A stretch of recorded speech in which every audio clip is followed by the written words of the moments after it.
लेकिन आप ये देख लीजिए कि बार बार छह दौर की वार्ता हो चुकी है और इन्हीं के किसान के जो यूनियन के नुमाइंदे हैं उन्हीं में से ही बात हुई है।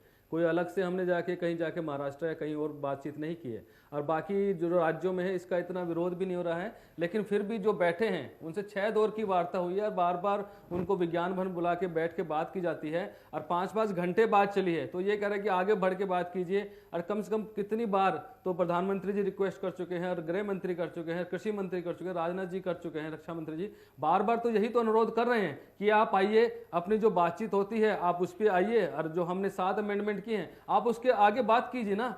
बातचीत से ही तो आप समाधान निकलेगा। सरकार तो कहीं भी हट पे नहीं है। सरकार तो कह रही है कि जो बना है उसमें आपको जो लगता है जहां पे गलत हो आप बताइए, उसको अमेंडमेंट करके दिया जाएगा। देखिए मनोज जी, हट में तो दोनों है।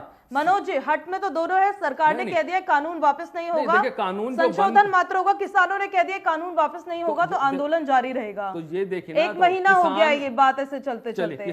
सरकार जो बनाती है, सरकार जब भी पॉलिसी बनाती है किसी भी सेक्टर के लिए बनाती है, तो जो आप अपने रिप्रेजेंटेटिव लोकसभा में राज्यसभा में भेजते हैं तो वो बैठ के अपना जो भी पॉलिसी बनाते हैं वो बनते हैं। सारे कानून ऐसे ही बनते हैं, जो आपने उनको चुना है वो बना रहे हैं। और ये डेफिनेटली जो किसानों के हित के लिए देख के ही बनाया गया। और ये ऐसा नहीं है कि ये अब की डिमांड है, ये पिछले 20 सालों से, जब 2001 में माननीय प्रधानमंत्री अटल बिहारी थे तब ये प्रोसेस इनिशिएट हुआ था। बीच में यूपी की सरकार ही नहीं हुआ। 2016-17 में फिर इसको स्टार्ट किया गया, मंडियों को भेजा गया सारी राज्य सरकारों को कि भैया आप इसको मंडियों के सिस्टम को ठीक कीजिए, इसमें कुछ भी नहीं हो रहा, किसान का भला नहीं हो पा रहा, आप मंडियों में और ट्रेडर्स को लाइए और उसमें इंफ्रास्ट्रक्चर को बढ़ाइए। लेकिन उस पर 2 साल तक कोई काम नहीं हुआ। 2019 में हाई पावर कमेटी बनी, उसमें 6-7 चीफ मिनिस्टर थे, वो आज सारे विरोध कर रहे हैं। तब वो 1.5 साल के डिस्कशन में कुछ नहीं बोले, लोकसभा में राज्यसभा में सारा डिस्कशन हुआ, फिर ये बिल पास हुआ। तो ऐसा कुछ भी नहीं है कि इसमें गलत किया गया है, लेकिन एक कानून बना है। आप इसमें ये बताइए ना कि ये गलत है ये सही है।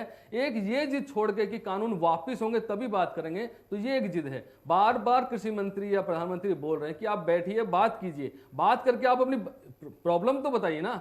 हम तो फायदे बता रहे हैं, कल प्रधानमंत्री ने 1.5 घंटे का भाषण दिया, उसमें सारे फायदे तो बताए हैं। और क्या बताया उन्होंने? कोई ऐसा तो बोला नहीं कि भैया ये एकदम सही है हम कुछ नहीं बताएंगे लेकिन ये सही है आप इसे ले लीजिए। थोपा किसी पे नहीं जाता है, ये आपके हित का है। पिछले जो 70 साल के जो भी कानून बने हुए थे, जो भी प्रक्रिया थी, चाहे मंडी था, सिस्टम था, उसमें किसानों का भला नहीं हो पाया। 70 साल में किसान को सुसाइड करना पड़ा, ये करना पड़ा। तो कहीं ना कहीं रिफॉर्म आया है, आप उसे एक्सेप्ट कीजिए और 1-2 साल देखिए, चलने दीजिए, पता चलेगा क्या क्या डिफरेंस आया है। अगर आपकी जिंदगी में सुधार